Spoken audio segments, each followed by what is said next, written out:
Hi everyone, welcome to this video. So in this video we are going to discuss about what mutual funds are, its pros and cons, and in the end we will determine if mutual funds are really worth investing. So let's get started. तो इससे पहले कि हम लोग जाने कि mutual fund क्या होता है, हमें तीन इन्वेस्टिंग जार्गन सीखना बहुत जरूरी है। एक है इक्विटी, एक है बॉन्ड और एक है मनी मार्केट। सो इक्विटी क्या होता है? तो अभी बहुत लोग शार्क टैंक देख रहे होंगे। शार्क टैंक इंडिया एक नया मतलब फर्स्ट टाइम इंडिया में आया है। So everyone might have heard about equity. So equity in simple terms अगर आप स्टॉक मार्केट की भाषा में बोलोगे तो they are the stocks which are issued by any companies, right? So this is what is called as equity.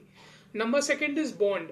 Bond एक type का debt instrument है जो कि मीडियम टू लॉन्ग टर्म के लिए इशू किया जाता है, आइदर बाय कॉर्पोरेट्स और by government agencies. And number third is money market. तो मनी मार्केट भी एक टाइप ऑफ डेट इंस्ट्रूमेंट है जो कि शॉर्ट टर्म के लिए इशू किया जाता है।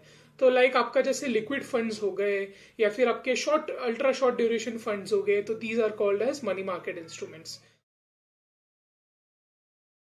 So let's come to the basic question, what are mutual funds? So mutual funds are nothing but a basket of securities. Securities के अंदर क्या क्या आता है? आपका equity, bond और money market, जिसके बारे में हम लोगों ने डिस्कस किया था। तो या तो ये equities only basket हो सकता है, या तो ये bond only basket हो सकता है, तो money market only basket हो सकता है, और it could be a combination of these। तो इनके कॉम्बिनेशंस एंड परम्यूटेशंस करके जो इंस्ट्रूमेंट तैयार होता है उसको हम लोग बोलते हैं म्यूचुअल फंड। सो अभी जानते हैं म्यूचुअल फंड के बारे में और भी ज्यादा by going through its advantages and disadvantages. Let's go through the advantages first. So the first advantage of mutual funds is that with mutual funds you can invest with as low as 100 rupees. Yes, 100 rupees.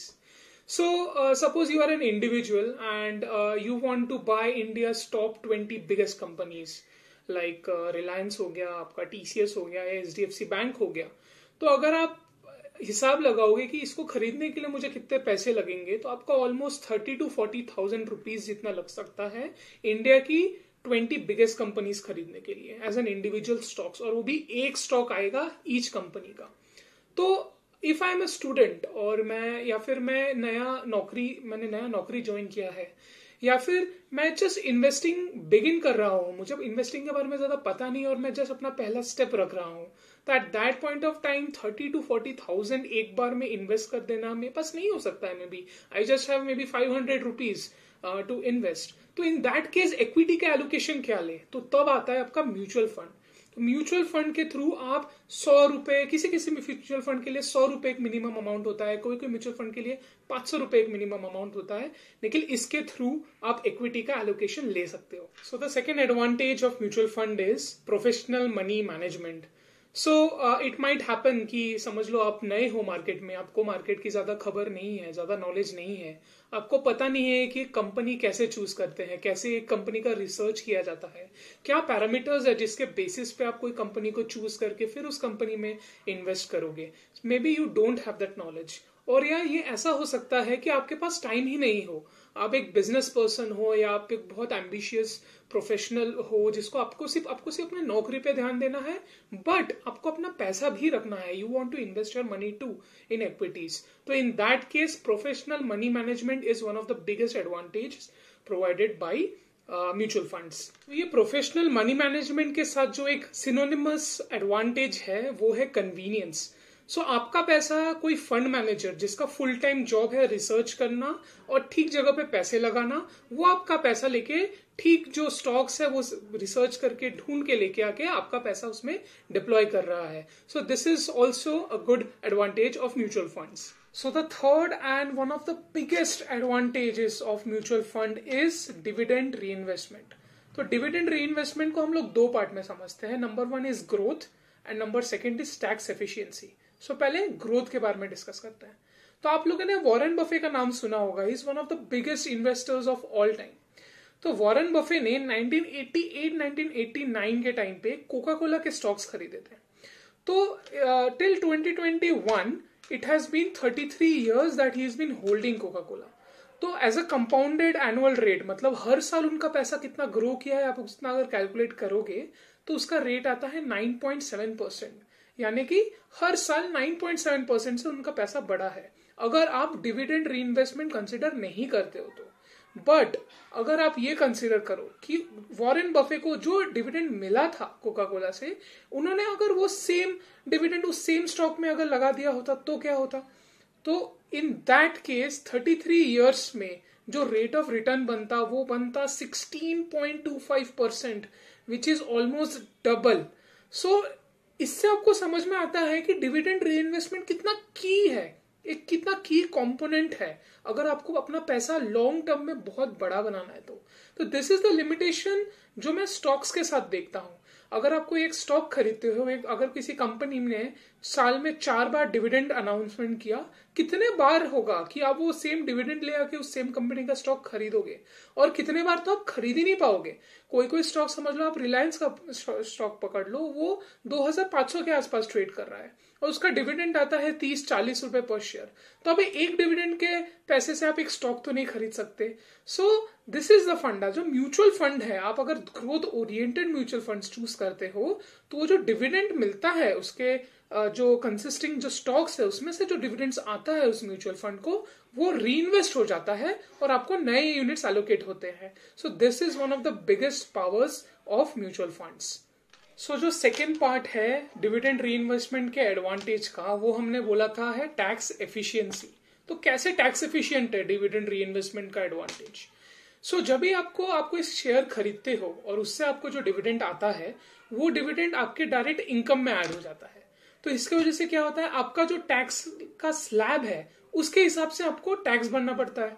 तो आप अगर समझ लो 10% tax है तो 10%, 20 तो 20, 30 तो 30% tax. लेकिन अगर आप ग्रोथ ओरिएंटेड म्यूचुअल फंड्स में इन्वेस्ट कर रहे हो तो जो डिविडेंड आ रहा है उस म्यूचुअल फंड को, वो उस म्यूचुअल फंड में ही इन्वेस्ट हो जाता है। तो इसके वजह से क्या होता है, at that point of time आपको कोई टैक्स नहीं भरना पड़ता है। बट इन फ्यूचर जब आप उसको रिडीम करोगे, जब आप म्यूचुअल फंड्स की यूनिट्स को रिडीम करोगे, उस टाइम पे आपको depending upon the duration you have hold on to it, उसके हिसाब से यहाँ पे आपको short term capital gain tax लगेगा जो कि 15% होता है, या तो long term capital gain tax लगेगा जो कि 10% होता है। So these were the advantages of mutual funds. Let's discuss about the disadvantages of mutual funds. So the number one disadvantage that we are going to talk about is that high expense ratios can eat into your returns.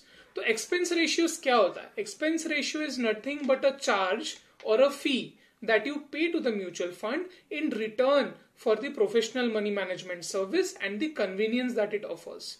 तो ये जो limit है कि एक mutual fund house आपको कितना charge कर सकता है एक एक्सपेंस रेशियो, वो सेबी ने डिफाइन किया है मैक्सिमम ऑफ 2.5%।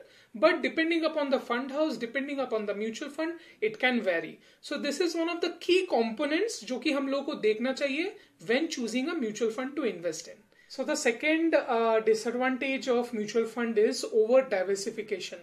So मैंने ऐसे लोगों के पोर्टफोलियोज देखे हैं म्यूचुअल फंड के जिन्होंने 20, 30, 40 तक म्यूचुअल फंड्स में इन्वेस्ट किया हुआ है।